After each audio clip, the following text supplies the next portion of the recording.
할렐루야. 한 주간 평안하셨죠?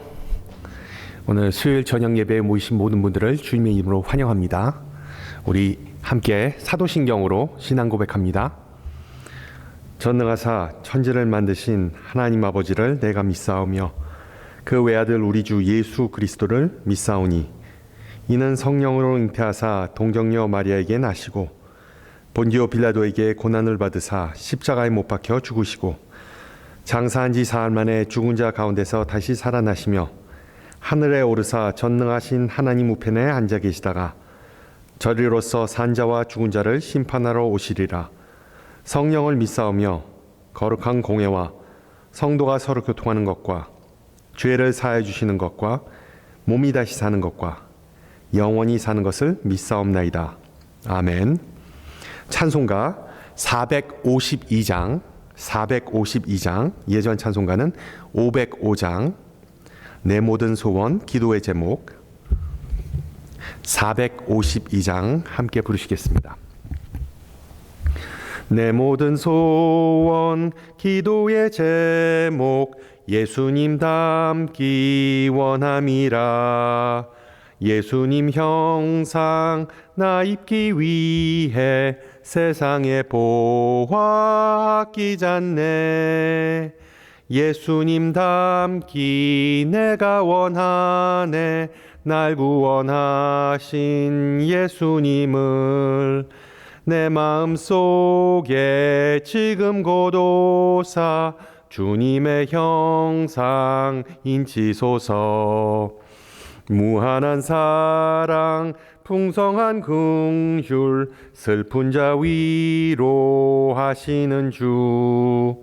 길 잃은 죄인 부르는 예수 그 영상 담게 하옵소서.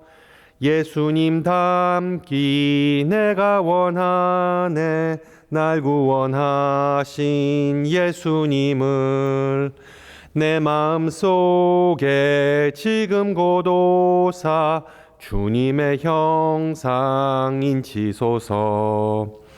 겸손한 예수 거룩한 주님 원수의 멸시 참으시사 우리를 위해 고난을 받은 구주를 닮게 하옵소서. 예수님 닮기 내가 원하네. 날 구원하신 예수님을 내 마음속에 지금 고도사 주님의 형상 인치소서. 아멘. 하나님께서 오늘 저녁 우리에게 주신 말씀 신약성경 마가복음 9장 30절에서 37절 말씀입니다. 마가복음 9장 30절에서 37절 말씀 제가 가진 성경으로 신약성경 69페이지입니다. 말씀을 받들어 봉독합니다. 그곳을 떠나 갈릴리 가운데로 지날새 예수께서 아무에게도 알리고자 아니하시니 이는 제자들을 가르치시며 또 인자가 사람들의 손에 넘겨져 죽임을 당하고 죽은 지 3일 만에 살아나리라는 것을 말씀하셨기 때문이더라. 그러나 제자들은 이 말씀을 깨닫지 못하고 묻기도 두려워하더라. 가버나움에 이르러 집에 계실새 제자들에게 물으시되 너희가 길에서 서로 토론한 것이 무엇이냐 하시되 그들이 잠잠하니 이는 길에서 서로 누가 크냐 하고 쟁론하였음이라. 예수께서 앉으사 열두 제자를 불러서 이르시되 누구든지 첫째가 되고자 하면 뭇사람의 끝이 되며 뭇사람을 섬기는 자가 되어야 하리라 하시고 어린아이 하나를 데려다가 그를 가운데 세우시고 안으시며 제자들에게 이르시되 누구든지 내 이름으로 이런 어린아이 하나를 영접하면 곧 나를 영접함이요 누구든지 나를 영접하면 나를 영접함이 아니요 나를 보내신 이를 영접하니라. 아멘. 벌써 사순절 넷째 주가 지나가면서 부활절이 이제 3주도 남지 않았는데 계속해서 우리 예수님의 순환을 준비하고 동참하는 방법에 대해 나누고자 합니다. 예수님은 마가복음 8장, 9장 그리고 10장에서 각각 총 3번의 순환 예고를 하셨는데, 지난주에 우리는 그 첫째 예고를 통해 십자가를 지고 예수님을 따를 것을 살펴봤습니다. 오늘은 그 둘째 예고와 관련된 어린아이를 영접하라는 명령을 잠깐 살펴보고자 합니다. 조금 의아한 것이 어린아이를 사랑하는 것과 제자의 길을 가는 것과 과연 어떤 관계일까요?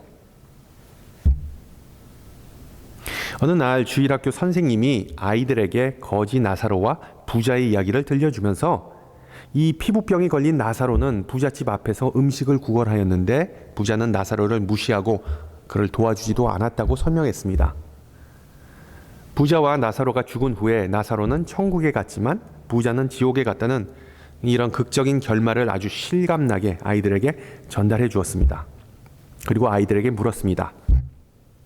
여러분은 어떤 사람이 되고 싶나요?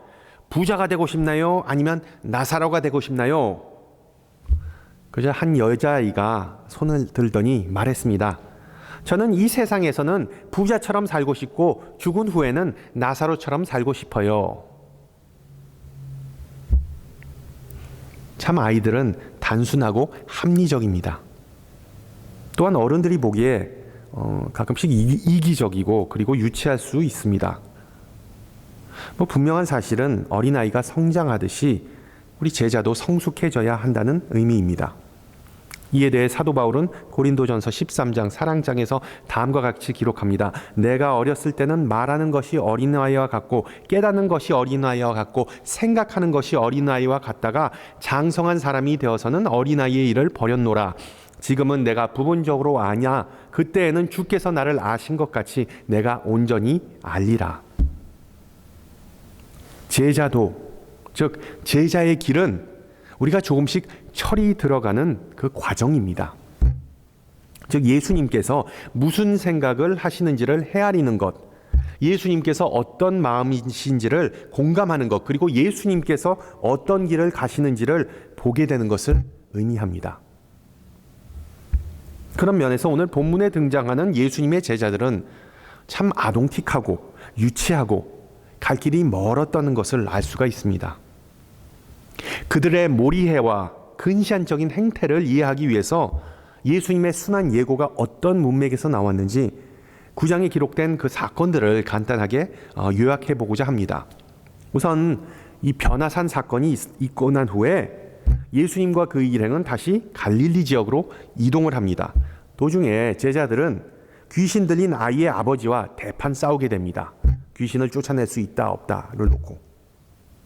그리고 이 변화산 사건과 그리고 이 축규 사건은 예수님께서 제자들을 교육하시는 아주 좋은 계기가 됩니다. 그 마가복음서에는 이런 패턴이 쭉 이어지죠. 우선 어떤 사건 아니면 사고가 발생하고 예수님께서 공적으로 선언을 하십니다. 그 사건을 해결해 주십니다. 그 후에 인적이 드문 집이나 장소에서 제자들에게 교훈을 주시고 그들의 몰이해를 제거해 주시는 것이죠. 그리고 예수님의 일행은 몇몇 제자들의 고향인 갈릴리 북북 지역에 있는 가버나움으로 이동합니다. 그 세를 또 못 참고 제자들은 다시 말다툼을 벌입니다. 이번에는 누가 가장 능력이 있고 대접을 받아야 하는가를 놓고 싸웁니다. 즉 골목대장 놀이를 하면서 서로 얼굴을 붉히게 되는 것이죠. 우리는 이러한 일련의 사건을 보면서 도대체 제자들은 왜 그렇게 한심하고 철이 없을까? 나이 먹고 하는 행동이 정말 아이들과 다를 바가 없냐는 생각이 듭니다. 물론 예수님 시대의 어린아이들은 아무런 사회적 신분이나 위치가 없었기 때문에 찬밥 신세였습니다. 그렇지만 어른들에게 있어 사회적 신분과 그리고 지위는 정말 목숨과 같은 것이었습니다. 고대 시대 사회 대부분의 사회가 그랬듯이 1세기 유대 사회는 뚜렷한 계급 사회였고 신분 상승의 기회는 극히 드물거나 아예 불가능했습니다. 그래서 예수님을 수행하는 것만으로도 신분이 상승할 수 있다는 사실을 알았던 제자들에게 누가 오른팔이고 그리고 누가 왼팔인지를 결정하는 것은 너무나도 중대한 사안이었습니다. 지난주에 말씀드렸듯이 제자들은 예수님께서 메시아, 즉 기름 부음 받은 자, 이스라엘의 왕이라는 사실을 어느 정도 확실하지는 않지만 어느 정도 확신하였기 때문에 무조건 더 권력자와 가까이 그의 최측근이 되는 것이 정말 인생 일대의 목표였습니다. 논공행상이라는 사자성어가 말해주듯 선거 유세에 도움을 준 측근이 그 후보가 당선되면 한 자리를 꿰차는 것은 오늘날도 지속되는 관행이죠. 다음 주에 다시 나오는 내용이지만 야고보와 요한 이 두 형제는 예수님께서 세 번째 순환 예고를 하시는 도중에 또다시 한번 감투를 쓰게 해달라고 애원합니다.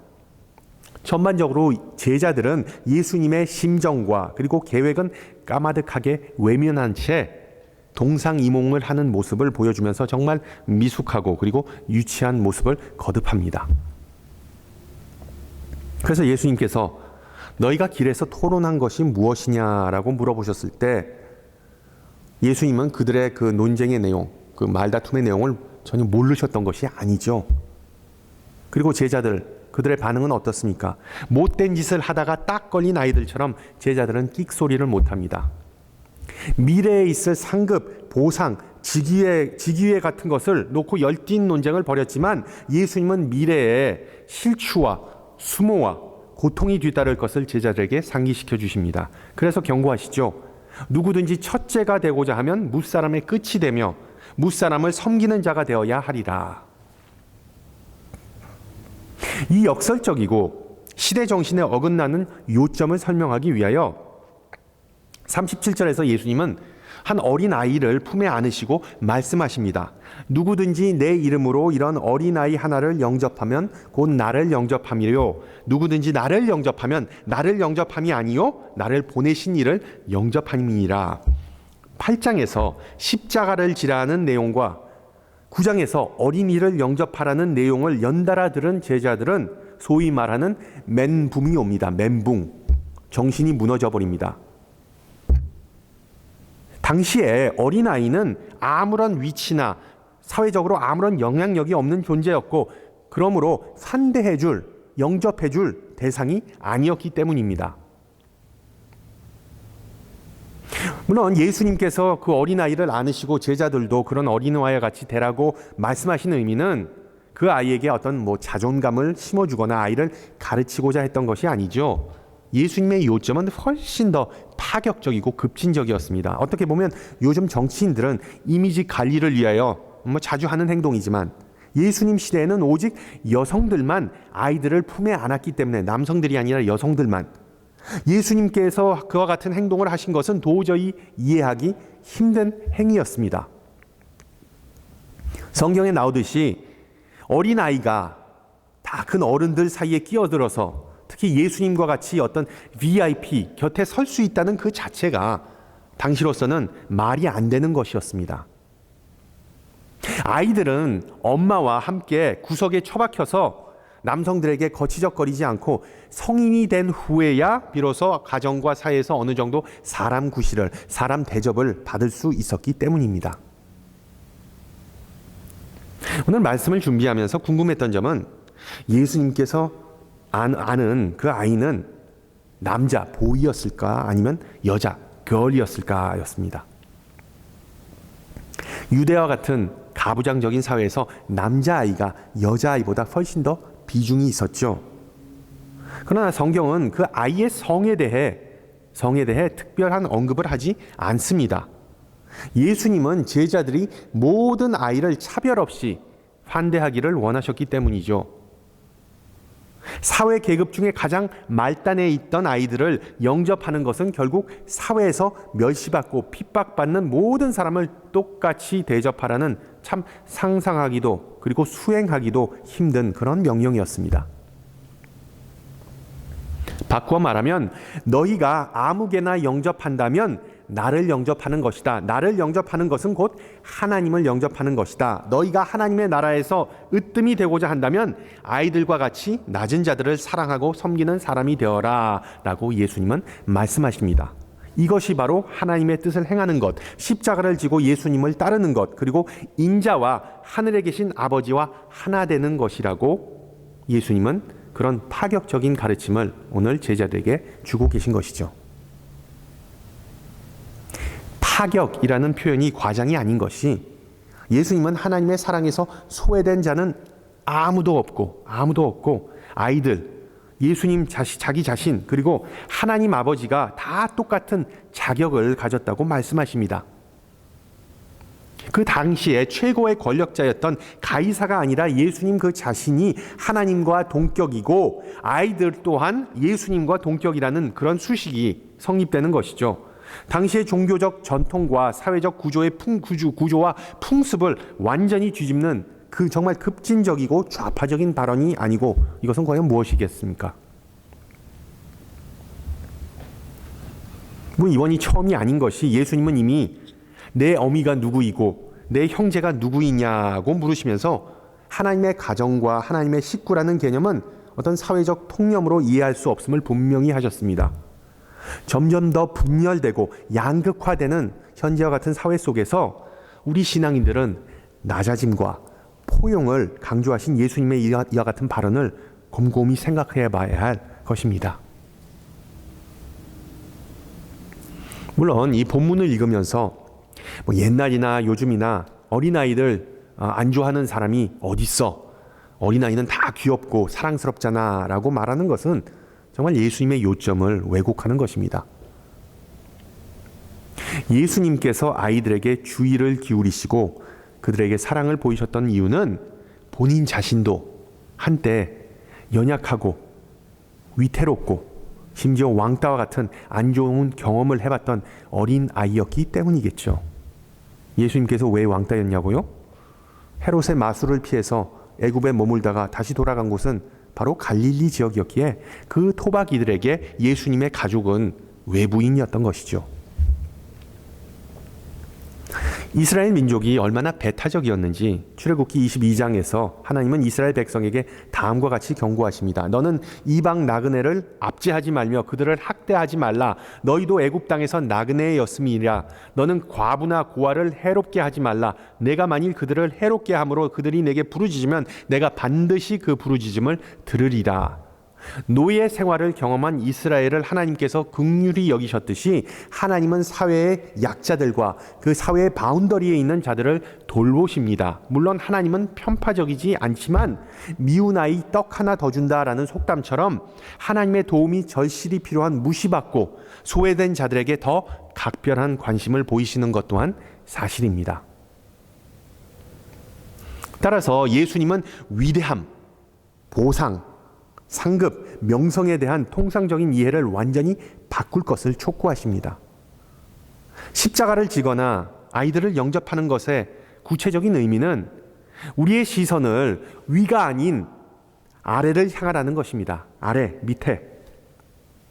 즉 위대하고 주목받고 높은 위치에 있는 그런 어떤 별 같은 스타와 같은 사람들을 바라보지 말고 낮은 아래에 있으면서 냉대받고 잊힌 사람들에게 눈을 돌리라. 그들과 눈을 맞추라는 것입니다. 왜냐하면 바로 그곳에, 그 낮은 곳에 예수님께서 계시기 때문이죠.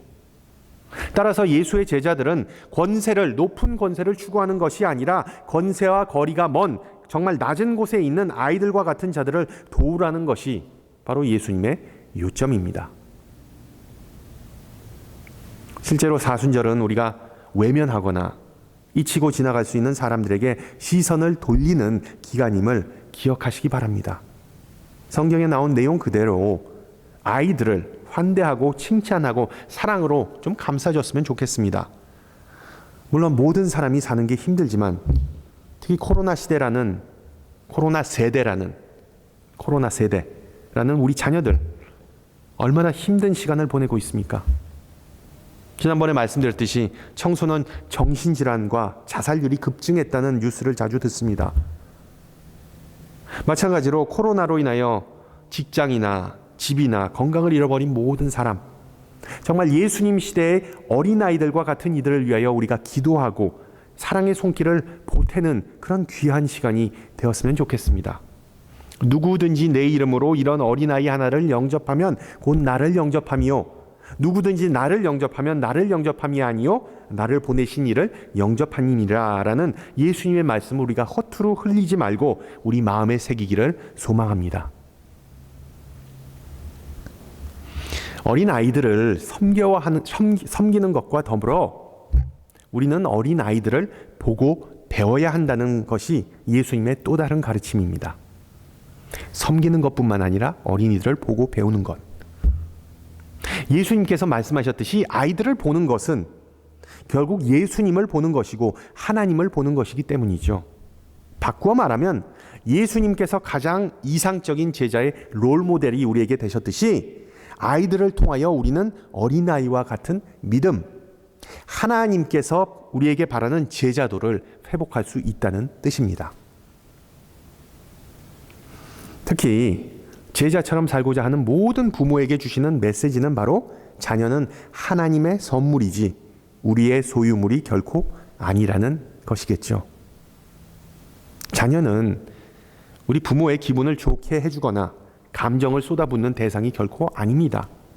많은 부모는 12제자와 같이 상당히 그 체면, 모양새, 신분에 신경을 씁니다. 자식이 커서 사람 구실을 하게 한다는 명목으로 아이들에게 자신의 꿈과 그리고 그 바람, 소망을 투영하면서 그들의 성장을 자꾸 재촉하기도 합니다. 특히 한국의 부모들이 아이들을 쥐잡듯이 잡고 학원과 그리고 뭐 이런저런 특기를 가르치는 그런 열정, 열성, 열심, 이유는 다름 아닌 자식이 커서 부모 자신보다 나은 더 높은 질의 삶을 살기를 바란다는 것이죠. 아이를 방치하고 그 학업에 관심이 없는 것은 당연히 문제이지만 그렇다고 너를 위해 공부하지 나를 위해 공부하냐에 대해 우리 그리스도인들은 솔직하게 고민을 해봐야 합니다. 아이가 선한 사마리아인과 같은 제자로 자라는 것을 바라는 부모가 과연 몇이나 되겠습니까? 사회에서 대접받는 것과 하늘나라에서 대접받는 것을 놓고 고민하는 부모가 과연 몇이나 될까요? 오늘 본문을 보면 예수님은 부모와 그리고 자녀의 관계를 마치 집주인과 그리고 손님의 관계, 객의 관계로 비유하면서 영접 아니면 환대라는 그런 용어를 사용하십니다. 기독교 교육의 핵심 중에 하나는 아이들은 우리의 소유물이 아니라 하나님께서 우리에게 보내주신 손님, 방문객과 같다는 사실을 기억하시기 바랍니다. 어느 날 고대하던 손님처럼 자녀는 우리의 가정을 찾아와서 극진한 대접과 보살핌을 받다가 시간이 좀 흐르면 자신의 길을 알아서 다시 세상으로 나갑니다. 어떻게 보면 자녀들은 우리가 매일 배우고 매일 알아가고 익숙해져야 할 대상입니다. 특히 우리 집에 청소년이 된 한 아들을 보면서 10대 청소년은 그냥 남의 집 자식으로 생각하라는 엄마들의 격언이 맞는다는 생각이 들면서 저 자신에 대해서도 다시 생각하게 되더군요. 나도 10대였을 때 저랬구나. 기독교 영성작가 헨리 나우에는 자녀가 하나님의 선물이라는 점을 유아 세례를 통해서 잘 설명해 줍니다. 어떤 부모는 내가 자란 교단에서는, 내가 자란 기독교 전통에서는 유아 세례는 비성서적이기 때문에 아이가 커서 스스로 예수님을 영접할 때까지 세례는 안 받게 하겠다라고 말하기도 합니다. 그런데 이건 상당히 어떤 단편적인 이해입니다. 여러분, 유아 세례의 중요한 의미 중에 하나는 유아를 부모가 교회로 데리고 나옴으로써 부모는 이 아이는 우리의 소유가 아니라 하나님의 소유이자 하나님의 선물이지 우리 직계 가족의 구성원만이 아니라 하나님의 가정이라는 그 큰 바운더리의 일원이라는 일종의 신앙 고백입니다. 아이가 세례받아서 원죄를 씻었다 아니다, 구원을 받았다 아니다라는 그 문제, 그 차원이 아니라는 것이죠. 아이들을 통하여 우리가 제자도에 대해 배울 수 있는 또 한 가지는 바로 겸손, 연약함과 비천함과 같은 특징은 괜찮다라는 것입니다. 겸손, 연약함, 비천함 다 괜찮습니다. 아이들에 대한 제자들의 편견과 그 무시를 결코 탓할 수만은 없는 것이 그들 모두 정말 그런 문화, 종교, 세계관 속에서 자라났기 때문이죠. 요즘 동양인들을 향한 증오 범죄가 이어지면서 참 걱정이 많은데, 구약의 제사제도, 성전 예배를 잘 보면 엄청나게 인종차별주의적이고 성차별적이고 그리고 나이차별, 연령차별적입니다. 우선 성직자들과 그리고 평신도들을 철저하게 구분했죠. 그리고 대중, 그 백성, 그 평신도마저도 나이와 그리고 성별을 놓고 철저하게 구별했습니다. 성인 남성들만 성전 앞들에 입장할 수 있었고, 아이들과 여성들은 성전 바깥들에서 예배드렸습니다. 물론 이방인들과 병든 자들은 아예 성전에 콧배기도 비추면 안 되었죠. 부정하니까. 그리고 이런 구분 혹은 차별은 현대 회당 예배에도 남아 있습니다. 혹시 아시는지 모르겠지만 유대인들은 성인 남성이 최소한 10명이 모이지 못하면 그 10명을 미니안이라고 하는데, 그 성인 10명이 모여서 미니안을 구성하지 못하면 안식일 예배를 회당에서 드리지 못합니다. 그래서 이 10명을 만들기 위해서 만들어낸 것이 바로 바미츠바라는 그 성인 의식입니다. 그 성인식이 그토록 중요한 이유가 바로 13살 먹은 사내아이가 그 통관 의식을 거치면 비로소 성인으로 회당 예배에 인정받고 참여하고 집례할 수도 있기 때문인 겁니다. 예수님께서 십자가에서 죽으셨을 때 휘장이 둘로 찢어지면서 하나님과 인간을 갈라놓는 것은 없어졌기에 바울은 갈라디아서에서 말합니다. 유대인이나 헬라인이나 자유인이나 노예나 남자나 여자나 다 하나님의 자녀가 되고 영원한 가족이 되었다. 따라서 기독교 예배를 특징 짓는 것은 어떤 예배자들의 숫자나 성별이나 나이가 아니죠. 혼자만 아니면 둘, 셋이 예수님의 이름으로 함께 모이면 그곳에 주님의 영이 함께 계십니다. 예수님의 영이 그들과 함께 예배 중에 함께 한다는 것은 뭐 어떤 초자연적인 역사, 뭐 방언이 터지고 그리고 뭐 회개의 역사가 일어난 그런 뜻이 결코 아니라, 뭐 물론 그런 것 다 포함되겠지만 모든 예배자가 연약하고 성령의 부으심이 절대적으로 필요하다는 것을 의미하는 것입니다. 비록 우리가 예수님의 보혈로 정결케 함을 받고 그리고 새로운 피조물이 되었으나 우리는 여전히 미약하고 미련하지 때문에 성령의 부으심으로 인하여 우리의 그런 약점은 이제는 어떤 장애물이 아니라 하나님의 빛이 비치는 통로로 기능한다는 것입니다. 그런 의미에서 이번 사순절 동안 가정예배에 우리 조금 힘을 쏟으시기를 바랍니다. 가족끼리 함께 모여서 두셋이 모여서 넷이 모여서 하나님과 교제를 나눌 때 우리 자신을 조금 더 잘 보게 되는 그런 은혜가 있기를 소망합니다. 마지막으로 예수님께서 아이들을 축복하셨듯이 우리도 좀 자녀들을 많이 마구마구 축복합시다. 사춘기를 맞은 자녀가 세상과 인생이라는 참 거대한 장애물 앞에서 혼자 죽도록 고민하고 정말 몸부림치는데 부모가 그것도 모르고 눈치도 없이 너 언제 좀 철들래? 라고 혼내는 것만큼 자녀의 마음에 못을 박는 행위는 없습니다. 하나님께서 영광과 찬양을 받기 위하여 인간을 창조하였듯이 우리 인간도 정말 칭찬이 필요합니다. 예수님께서 어린아이를 대중 가운데 세우신 의미는 자명하죠. 아이도 하나님의 귀한 가치를 가진 존재이다. 너희가 아이를 환대하면 나를 환대하고 하나님을 환대하는 것이다. 어린이 아이마저 너희가 환대하지 못하면 다른 모든 사람들을 하나님의 자녀로 인정할 수 없다는 의미이기도 하죠. 제자들이 바로 그랬습니다. 자녀들이 안수받기 위해 엄마들이 예수님에게 나왔을 때 교통정리를 하면서 도리어 예수님의 사역에 찬물을 끼얹는 행위는 바로 예수님은 너희들처럼 하찮은 것들을 상대할 시간이 없다라는 식의 그런 어떤 참 딱딱한 사고, 아주 안 좋은 사고에서 유래된 것이죠. 미안하지만 많은 목회자가 제자들의 이런 못된 습관을 답습했습니다. 많은 목회자가 교회가 초대교회의 정신을 본받아야 된다라고 외치지만 나이에 맞는 교육이 필요하다라는 식의 핑계를 대면서 초대교회처럼 어른과 아이들이 함께 드리는 예배를 받아들이지 못하고 그냥 다 따로따로 나눠져서 예배를 드립니다. 그것이 더 효율적이라 그리고 더 교육적이다. 근데 그 이면에는 교회는 타가소라는 그런 생각이 있고 아이들은 정말 방해가 된다. 중요한 어른들의 예배 방해 요소일 뿐이다 라는 그런 생각이 깔려 있던 것이죠.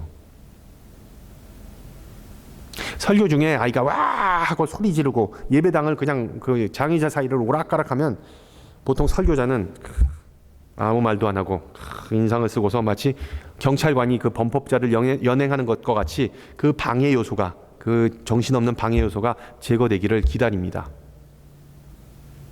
저는 과거에 어떤 목사님이 그런 상황 속에서 참 센스 있게 젠틀하게 대처하는 상황을 봤습니다. 목사님 말씀하시기를 이 아이의 불편함을 해소할 수 있게 누가 좀 도와주시겠어요? 아이가 잘했다고 칭찬하고 축복하는 설교자를 본 기억은 거의 없는 것 같습니다. 그런 아이일수록 더 목사님이 이렇게 강단에서 내려와서 축복해주면 그것이 더 이치에 맞는 것 아니겠습니까? 다른 이들을 판단하고 정죄하지 말고 그들을 축복하는 것. 다른 이가 아니라 나 자신이 바로 예수님의 영광을 가리는 장애물이나 방해 요소가 아닌지 회개하는 것이 바로 아이들을 통하여 우리가 배울 수 있는 제자도입니다. 이번 사순절 동안 어린이와 같은 제자들이 됐으면 좋겠습니다. 우리 모두 다 하나님의 자녀 아닙니까? 자녀라는 단어는 말 그대로 어린 아이와 같다는 의미입니다. 예수님께서 우리에게 어린 아이와 같은 믿음을 본받으라고 말씀하셨던 이유는 바로 우리가 걷는 제자의 길, 제자도는 다름 아닌 하나님의 어린 자녀와 같은 특징을 우리가 날마다 배우고 회복하는 것이기 때문입니다. 이제 딱 1년 넘게 코로나 사태로 인하여 우리의 교회가 참 들쑥날쑥하게 그냥 많은 어려움이 있었고 우리의 신앙생활이 힘들어졌지만 다시 이제 접종이 이어지면서 안전하게 다시 교회의 문을 열 수 있는 그런 계기를 맞았습니다. 저는 예수님과 같이 예고를 하지는 않겠습니다만은 아마도 여름쯤 되면 모든 접종이 어느 정도 완료되면 대면 예배가 좀 활성화되지 않을까라는 조심스럽게 예측해 봅니다. 그런데 주사를 맞는 것뿐만 아니라 우리의 사고가 완전히 바뀌는 데는 시간이 많이 들겠죠. 우리 모두 어린아이와 같이 조금씩 그리고 천천히 다시 걷는 법과 다시 공동체 생활하는 법, 다시 신앙생활하는 법을 배워야 할 것을 생각해 보면 아직도 참 갈 길이 멀구나라는 생각이 듭니다. 그러나 우리 예수님께서 우리 앞에 먼저 가시고 그 길을 보여주셨다는 믿음을 붙잡고 다시 일어서서 전진하는 은혜가 있기를 주님의 이름으로 축원합니다. 함께 기도합니다. 사랑이 많으신 하나님, 오늘 저녁에 우리와 함께 하시고 많은 이들이 비록 집에서 예배하지만 우리 모든 성도에게 말씀으로 은혜 주시고 교훈 주심을 감사드립니다. 코로나 사태가 시작한 지 1년이 지나면서 정말 많은 시행착오와 어려움과 아픔을 되돌아보지만 이번 사순절 기간이 더 특별하게 다가오고 느껴집니다. 우리는 여전히 제자도의 갈림길에서 머뭇거리지 않는지 우리 자신을 이 시간 되돌아봅니다. 예수님처럼 우리의 마음을 온전하고 정결케 하사 어린아이와 같이 하나님을 의지하고 하나님의 음성에 힘을 얻어서 이 두렵고 거친 세상 속에서 전진하는 용기를 갖게 하옵소서. 우리의 모든 교만함과 허영심을 내려놓고 겸손과 회개하는 마음으로 주님께 화답하고 우리 주변의 눈물과 신음으로 힘들어하는 하나님의 자녀들의 목소리에 귀를 기울이게 하옵소서. 주님께서 우리의 소리와 기도를 외면하지 않으시고 우리를 구원하신 것처럼 우리도 그들의 목소리를 외면하지 말고 도움과 섬김의 손길을 뻗을 수 있게 하옵소서. 어린이와 같은 믿음이 회복되어서 십자가의 길을 갈 때 우리의 발걸음을 가볍게 하시고 우리를 빛으로 인도하시고 성령이 충만한 역사가 넘치게 하옵소서. 다 같이 주님 가르쳐 주신 기도합니다. 하늘에 계신 우리 아버지여, 이름이 거룩히 여김을 받으시오며 나라의 임하옵시며 뜻이 하늘에서 이룬 것 같이 땅에서도 이루어지이다. 오늘날 우리에게 일용할 양식을 주옵시고 우리가 우리에게 죄 지은 자를 사하여 준 것 같이 우리 죄를 사하여 주옵시고 우리를 시험에 들지 말게 하옵시고 다만 악에서 구하옵소서. 대개 나라와 권세와 영광이 아버지께 영원히 있사옵나이다. 아멘. 네, 우리 함께 예배드려서 감사합니다. 우리 남은 한 주 동안 건강하시고 그리고 항상 조심하시고 그리고 또한 주님 안에서 말씀으로 기도로서 승리하시기를 주님의 이름으로 축원합니다. 샬롬.